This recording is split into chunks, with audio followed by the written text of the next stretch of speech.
Hi, Debi Gilmore.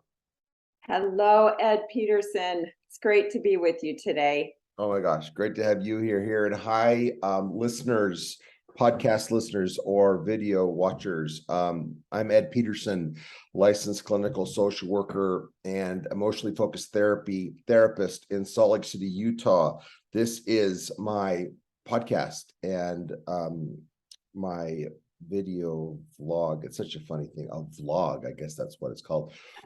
Called Therapy, Emotion, and Sex, Conversations That Really Matter. And I am tickled pink again to have my colleague and my supervisor and my friend, Debi Gilmore, licensed marriage and family therapist and many other things with us today. And so yeah, Debi, I know you probably don't like to do this, but again, just real quick, tell us a little bit about yourself so folks know exactly who you are. Oh, I love talking about what I do. I mean, I could say I'm a grandma and I have one on the way, which would make it 9. So that would be exciting.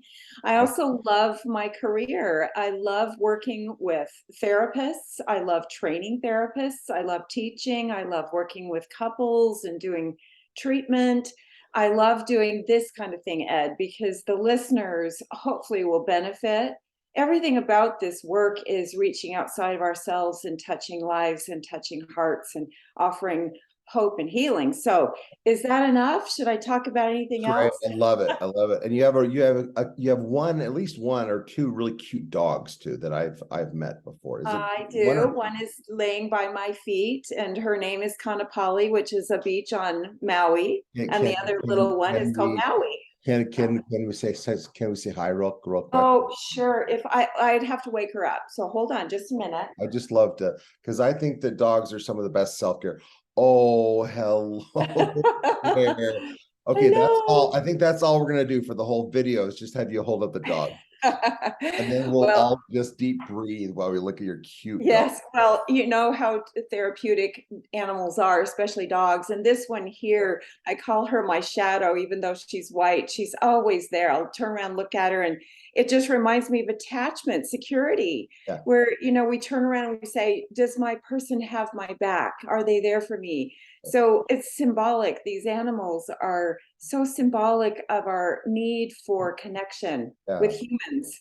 Well, that's hilarious. You said because we have our very first we have two little dogs now. We've always had bigger dogs, but we have a two-year-old Boston Terrier named Juno, who is little, kind of like a little pug, but a Boston Terrier, so cute and adorable. But then we have a newer one, our little Ralph, who is a 5-month old, and he's half Shih Tzu and half Eskimo.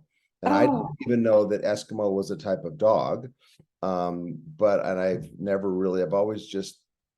I've always been kind of, I gotta say this quite, I've always been kind of snobby about, like, I don't know, like people with little yappy dogs. Like I've always been kind of judgy about that, right?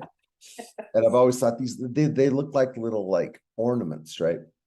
But now I have this cute little dog, and he's just like that. He's like a shadow. And when we go hiking, we're like, where's Ralph? And he's right behind my foot every single oh, way. isn't that just so reassuring? And the yappiness about these little dogs, I think in my mind, it used to annoy me too. Right, And then I started thinking, what are you trying to tell me, little doggy? What are you right, saying?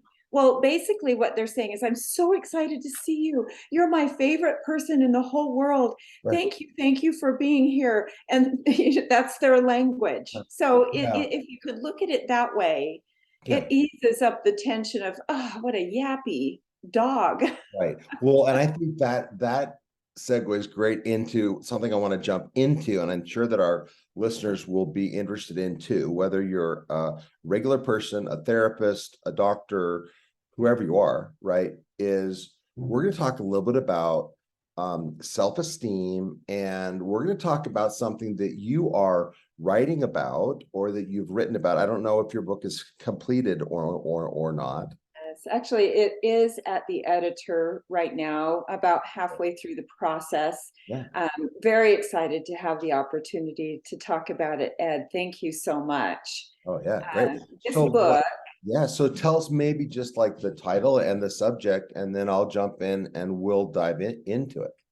well, my website, this program is called Your True Self. And really, it's about finding your true self. The book is about our inner critic.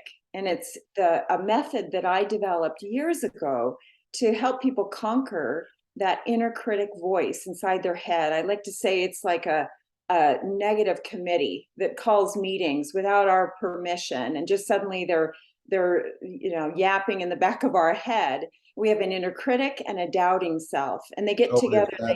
Is that the voice that I just heard that just saw the sun shine off of my bald head and made me think less of myself because I'm bald and you have such beautiful hair? Is that Oh, thank you.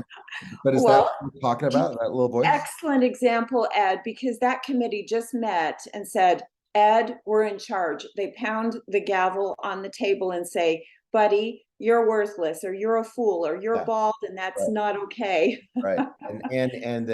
And people aren't going to find you as attractive or something, this or that or this, right? And did you see how it was distracting to you in that moment? If that actually happened, you were given an example, but it actually did. All of us. Yeah. And so, you brought up the term self-esteem. I actually, in my book, talk about how that term has always been uncomfortable to me. I like the term self-worth because when you think about the definition of self-esteem, esteem is how we see ourself. Okay. It's how we view and accept ourself, and it's finite. It stops there. Self-worth is how we are valued not only by ourselves, but our value in the world. As we connect with others, what is our value? Do you think about money? If it's a piece of paper in a waste basket, it's worth nothing. We might esteem that dollar, but if we take it out, it has value and we can exchange it and use it. So I like to use the term self-worth in this book that I'm writing. So almost like this idea of self-worth, the way I'm hearing that is a larger, more expansive thing that will include not only like how I'm thinking and feeling about myself, but also the larger sense of sort of how other people might experience me, of how maybe a higher power might experience me, like this whole idea of like, what is Ed? Like, does Ed have some sort of worth beyond just me looking in the mirror and saying, how do I feel? Yes, I'm so glad you brought that up. It was just a natural segue into the part of the framework of this whole method that I use. It's about connecting with self, connecting with others, and connecting with God or the spirit or some greater power. Because when you can do that, that creates a whole self, a whole experience, and greater confidence. When you get that clarity of the importance of connecting with you, and when you decided that your committee was determining your worth by your hair or lack thereof, then I mean you disconnect from yourself. You want to numb out and say, whoa, that's hard, that's painful. And so we actually reach for other ways to numb out, disconnect from ourselves, from others, and from the spirit or God. Well, you see, I think that's fascinating, kind of exciting, because what you said to me when I shared that, about that thought that I had about that I'm bald and that I didn't like it and that I didn't like how it looked and whatever else my inner critic said. See, I've always been aware of that as a problem. I think that a lot of us therapists and people are, well, I think hopefully people, if they at least can hear that and identify it, can say, hey, that's a problem. But you see, something else you said though really has got me thinking, and that is that in that moment, it also took me away from being present. It took me away from being able to actually really be hearing what you were saying and being present in this moment, because for a moment there, I was having this like conversation in my head that actually wasn't aligned, right, with my values. Because see, and this kind of reminds me of acceptance and commitment therapy, or ACT, right? Because like my value right now or my values are to be connected in this setting, to be doing this interview, to be present, right? But Right. when that happens, it's almost like something takes my focus and I go, ooh, right, to something that and this is the part that maybe you could talk to. It's distracting me with something that's not even actually real. Meaning that yes, it's real that I hear that voice, but I mean, one thing, I mean, who's to say what is good or bad about hair? I mean, it's all these conclusions that just in that moment, I just kind of accept as true, as if that voice is actually telling me. Right. And that voice probably is familiar. It's not like it just happened today. It was something that was planted there many years ago, maybe. Right. And so then you grab onto it, you start to have an emotional experience around it. And then it becomes your truth rather than just a perception. Imagine if in that moment you could say, now, wait a sec. I'm handsome because I don't have any hair. I have an amazing look about me now. You could present yourself in a situation like this, totally forget about that part, and just say, hey, let's talk. Let's be present with each other. But the distraction is actually painful, and it affects our view of ourselves. It affects our ability to engage and help and reach and love deeper. Right. So really, there's a lot. It's pretty complex when Yeah. it just starts with that negative committee meeting that Right. was called without your permission. Love that. So see that makes so much sense. And I want to come back to that in a minute. But before we come back to this part I'm going to say right now, I'm going to ask you for a couple of examples of this, but I do want to make sure we get back to this because there's this Brene Brown video that I've watched many times where Dr. Brene Brown is being interviewed by a guy named Chase Jarvis, who's a really brilliant interviewer, and he's an artist himself. And Brene talks about this thing, and she's written about this quite a bit. And you and I've even talked about this. Is she says this? She says that everything, like every project that she's ever taken on, like writing a book or a new podcast or a new this, or whenever she's stepped out of her comfort zone in the last probably 12 to 14 years, which is when her career has kind of exploded, right? Yes. She says that there was always a lot of times where she felt lonely and scared and was doubting herself and was even getting feedback from other people that it was either dumb or silly or people wouldn't like it, or who are you to think that you have something. But she talks a lot about that voice that kind of does in her head. And I think it's maybe it's a great place where we could go and you could talk about this, is that voice that says, like, who are you, Debi, to be amazing? Who are you, Ed, to think that you could create a podcast that people would like? It's almost like someone's looking at us and just saying, who do you think you are? Right. And they rob us of our dream. Like imagine that little child that goes to daddy and says, Daddy, I want to be a doctor. And imagine if daddy says, oh, that's ridiculous. You'll never be able to go to medical school. It's just too expensive, or you're not smart enough. The child might throw away the idea of being the most incredible cancer cure of the entire world because the little child says, Daddy doesn't believe in me. He must be right. He's my authority. Right. So that's tragedy. But if that child, though, comes to daddy and says, Daddy, I want to be a doctor. And daddy says, oh, I don't know. I'm not sure if you can do that. But the child says, I don't care. I'm going to go for it. I'm going to be a doctor. Or even better, daddy says, well, that's an interesting idea. And the child explores possibilities. Maybe the child ends up being an astronaut, but because the child explored possibilities, the child was able to unlock all those amazing opportunities.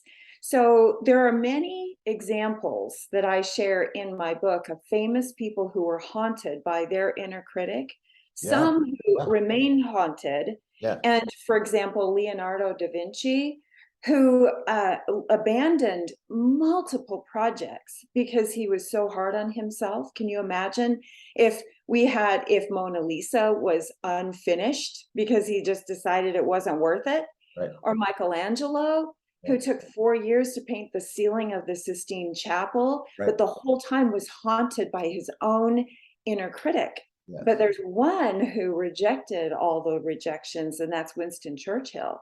Great, fascinating story where he was told he was a failure at age 16 and then went on to conquer millions that he was able to lead and have impact. Why? Because he just said, that's ridiculous. I'm not a failure. I'm going for it. So it is a determination to reject the rejection and to move forward. That's hard. And that is fascinating. There's always these things that happen that feel like coincidences, but it's not. That you would bring up Winston Churchill, because you see, Debi, I've talked to you and I've talked to colleagues, and I'm pretty open about this. One of the biggest struggles for me in my life has been major depression. It hit for me when I was 17. It started, I never really had a problem with it, but it started with a very significant injury that kind of took away my basketball career. I was a very good to great high school basketball player, but my feet, I had arches that were way too big and problems, and then it led to stress fractures and this and this. But the reason I bring it up, though, is that was when I first got depressed, right? Was my senior year in high school. And then a lot of my life has actually been about trying to work through that. And I think that's one of the reasons why I became a therapist, was because I learned so much in my journey to kind of reclaim myself, going back to the name of your book, which is, again, Conquering Your Inner Critic. Conquering your inner critic, right? Because that is a huge part of depression, which we know, because for me, to a great extent, that's what my experience of depression has been. And a lot of people have said this, I've heard this from friends and clients. It's when that inner critic gets so loud, right? Because it's like, and so going back to Winston Churchill, right, is that he, not only had depression, but he had mania. I mean, he really struggled. And there were times when, he didn't think that he didn't know if he was up to it, leading the British Empire at a time of war, but yet he had key people in his life who believed in him. And so I love what you're saying. But you see, and maybe we could also talk about this. See, those are great examples. Leonardo da Vinci, Winston Churchill, and those types of people, because again, maybe you could talk about this, this is my experience of Deb, of mental health. Here's like, Ed, if I'm healthy, just like this morning, I'm doing this with you. I have a negative thought about my hair or lack of it. And in the moment, because I'm basically quite mentally healthy right now, have been for many, many years, I hear it. And actually, almost as soon as I hear it, I hear the folly in it. And I kind of almost laugh at it. And so I don't take it that seriously. And I even bring it up, which is a vulnerable thing. And it just goes away. And I go on with my day. And maybe I lose 2 to 3 seconds of feeling insecure. But my experience of when I've been depressed is that it's not just that thought about the baldness, but then it's a thought about the career, and then it's the fear of this, and it's what's happening with my kids, and then it's the pandemic, and then turn on CNN and the whole world is, and then ba-bum, and it almost feels like a bombardment, right?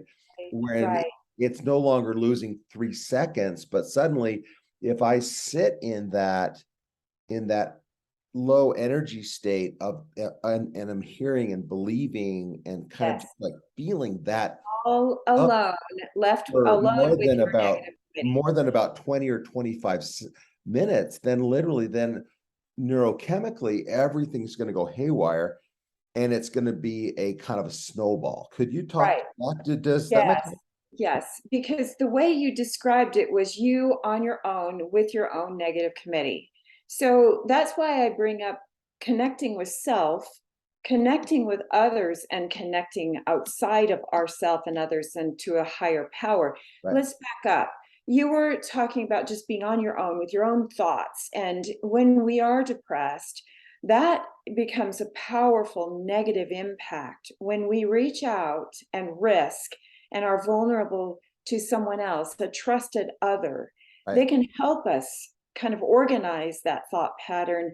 And if we can trust them and work to reaching outside of ourselves, then the negative committee can be thwarted Right. by just being able to sit with someone and say, I'm just so sad. To have them say, I'm so glad you're telling me this. Right. That alone, that connecting moment, softens the impact of that negative voice. But what we're talking about here, Ed, is a journey. You had to, long ago, when you had the thought about no hair, let's just use that as an example because you brought it up, and I have a very strong inner critic too. It means initially being so aware of that negative voice and saying, now, wait a sec, where's that coming from? Oh, my fourth grade teacher. And realizing, okay, that was from them. And what is the truth in it now? Right. Checking it out with a trusted other and saying, do you know what I tell myself? Right. And to have them say, oh, that must be so awful to hear yourself tell you. Do you see the process really requires intentional steps to start to reject that? But first, it's awareness. Right. First, I have people write down the script of their inner critic. Write it down, make it explicit. Notice how harsh and attacking that script is. Oh. That's really step one of this method that I've developed, that are incremental steps to start to not only be aware, but then to make a firm decision. I will never entertain that thought again because it robs me of me. Right. It robs me of my true self. Think about it, Ed. If you're in a party, a gathering, and you have all of these lovely people that you either know really well or want to get to know, and you're standing in a circle of 4 or 5, and they ask your opinion about something. You got two choices in that moment. You can listen to your inner critic that says, you're an idiot. Don't even answer. You're going to sound like a fool. Right. Or, you know, I've got lots to say, and I'm just going to leap in and share what I think.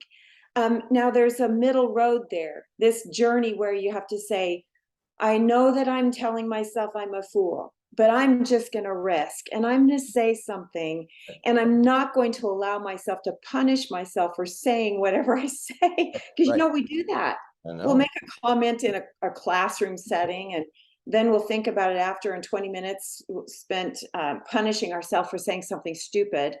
And then later, someone walks up to you and says, wow, that was awesome what you said.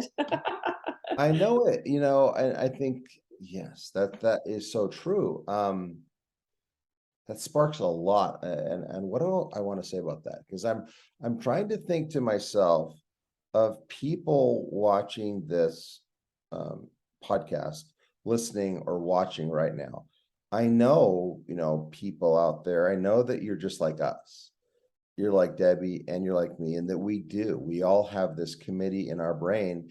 And one of the things that I learned a long time ago, it goes right along with what you are talking about, which is a very Jungian idea. So the thing that I was trained in is that, you know, the psychology that was brought forth by Carl Jung it's just a little bit of a different word, but it's the same thing. And that is this idea of there's a boardroom in our head, right? And that's also an old Alcoholics Anonymous concept, right? But I even have thought about it, and I've had clients draw out, I get a one-page piece of paper, and we draw a boardroom table, and then we do circles, and we have about 8 circles there, right?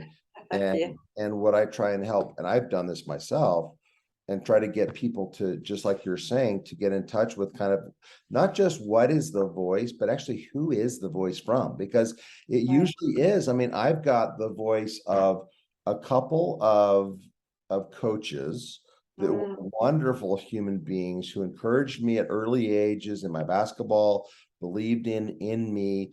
Those people are there. Sometimes, unfortunately, their voice is very faint, right? And then I've got a couple of coaches who were actually very kind of brutal and mean and negative. And when I'm in a very self-critical place, when I'm in that place of I'm kind of seeing the glass half empty and everything that I'm doing, I can find ways to criticize myself, right? And I'm just, maybe we just call that low self-esteem. Right. It's almost like that the voices, I think of it as almost like that voice of that angry or mean coach gets bigger, right? Yeah. And the voice of love and compassion gets smaller, It's suppressed. right? That true self, the deeper, wiser self that is your true self becomes so quiet and powerless because we fed the inner critic voice, Right. wherever that comes from. But there's also a part of us, I see us as there's three main parts. Your boardroom had maybe 8 people, but there's one in charge, and that's the inner critic at the head of the table. Yeah. The inner critic gathers all the negatives and puts it into one package, announces to those at the meeting, self-doubt, the doubting self, Right. just listens and goes, yeah, you're right. Yeah. And the two against one, your deeper, wiser self, the inner critic and doubting self against your deeper, wiser self, that's two. That's pretty powerful. And so then we start to listen, we buy in, and we bring it with us wherever we go. And it's triggered in certain situations, which is really sad. But the thing I like to bring to people's attention is that this happens to the greatest among us. It Right. happens to world leaders. It happens to those that we admire and love and want to be like. Mhm. They have an inner critic too. Right. But what did it take? It took connecting with themselves, empowering that deeper, wiser self, identifying who are you really, Yeah. feeding that part of you, and then reaching out frequently to connect when we're weaker, when we're not feeling like our best self, to reach out. Like your coach that said whatever they said to you. Imagine if swiftly you had been able to sit with someone whom you trust and say, do you know what someone said to me today? And they could say, oh, I'm so sad that happened to you. Yeah. I hope They, you can they, remove they that. said you're too slow, Ed. You'll never be fast enough, and you're lazy. You're too slow Oh, and you're oh lazy. my gosh. Oh my gosh. And see, I imagine a friend of mine coming to me, telling me that they had that experience, wanting to wrap my arms of love around them and saying, I'm so sad that happened. Right. I am so sad. Please, let's together work to reject that message because that can't possibly be true. Let's find your truth. Let's talk about what is true. See, in this, I'm doing a little happy somersaults right now, Deb, because that's one of the things that I tell clients sometimes when like clients are really having breakthroughs is I say that I'm doing therapist somersaults, right? But Yes. it's because you see, this is what people need to hear. People need to hear that people like Debi Gilmore or Ed Peterson or lots of people, right? That we all struggle with this because another thing that I think is part of the problem with the inner critic, and I think you would agree, and I'd love to get your thoughts on this, is that there's this thing that we all do, called projection. And part of what we do and we project psychologically is that we tend to put people on pedestals, right? And so, and it's very easy, and this is something that I've experienced myself and seen with a lot of people, is that when I'm not in a healthy place emotionally, like when I'm not balanced, when I haven't done my self-care, when I haven't been reaching out to key attachment figures, when I'm not engaged either with myself, with my higher power or my God, when I'm just not in a good place, right? Then what I tend to do, what my brain tends to do, is I will see the world as either like I put people on a pedestal, like they're so amazing and I'm not, right? Oh, I hear Debi, like this is great because I'm not doing this right now, but like I don't know, 5-10 years ago, I might be having this conversation with someone like you, and I would be inside thinking, oh my gosh, see, Debi is writing her book. Oh, Debi is doing her website. She is going after it. And then I would judge myself like I'm not, because I Right. also have a Make book I want to write. And so timing I and and so I put that person on a pedestal, and then the inner critic comes in and supports it and says, yeah, you're right, Ed.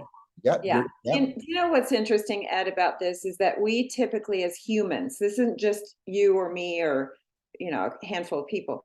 We all find our greatest weakness and compare it to someone's greatest strength. The Right. other thing you described was we're all in different seasons of our life.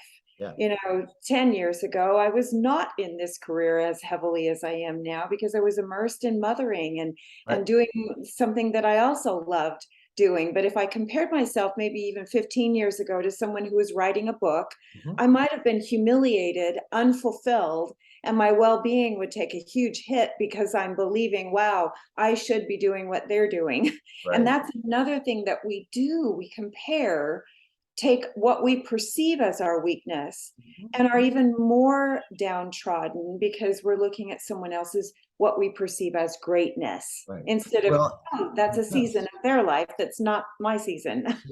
And I think that is also the trap that a lot of us fall into with social media. Is I think, you know, Yes. that idea of like, if you spend much time on Instagram or TikTok or Facebook, it's so easy to see other people's highlight reels, right? Because I don't always do it, but I kind of try to post things online that shows the great things in my life and also shows the nerdy things. And but sometimes if you're online, you just see these people's lives and they're like, I mean, I have this one friend and I give her a hard time. She lives in New York and she has impeccable taste and she is a wonderful person. But I give her a hard time, but she posts these things where she's in Italy and she's having these hors d'oeuvres and every meal looks perfect. And then she and her husband are looking into the sunset and it's just hilarious. And Yeah, I sent her a text. I said, don't you ever look bad? Like, don't you ever have bad breath? Like, don't you ever go to McDonald's and eat a meal, you know? And she yes, laughed about it. yes. But But I, it's, that's the you know thing. what it is? It's a It's, thing. and it's a term that we use called social presentation. There's no one on Facebook that presents their worst self. And if they do, it's in humor and they're okay with it. But we're never going to post our weaknesses. So what we do on social media is we only observe the ideal and Right. then we compare our own world Right. to the ideal. But it's a persona, it's a fraud. Basically, it's fake, or it might be real, but it's only real for about 10 seconds of that person's life, and then reality hits. So that social presentation creates a dual living where who we are on Facebook or social media is much different than who we are when we walk down the street or go to the grocery store. That creates tension in our own world, having to maintain that facade. If you run into someone who follows you on Facebook and you're in the grocery store in jammies, Right. and then you have to go, wait, this I have to hide, or oops, now I'm exposed. So that's the problem with social media. Yeah. And if only we could be vulnerable and Right. risk and show our true self, which many do actually. I'm not going to discount that there Yeah. are Yeah. many out there who are saying, let's be real, guys. Well, and I think that's what you and I are trying to do right now, Deb, is that we are trying to say, you've learned some things, I've learned some things, you have some experience, I have some experience. And, you know, of course, I mean, like, I want this podcast to do well. I want, if I'm honest, I want people to look at it and say, wow, that Ed Peterson, he's really smart, right? And he is. Thank you. The thing about it is there's something, and I've learned it along the way, that there's something good that happens when I can just kind of admit the fact that I have the inner critic and I also have an ego, and I do really want people to see my Facebook posts and think they're amazing. And sometimes I do that thing where I post something and I check back a minute later to see how many people have liked it, right?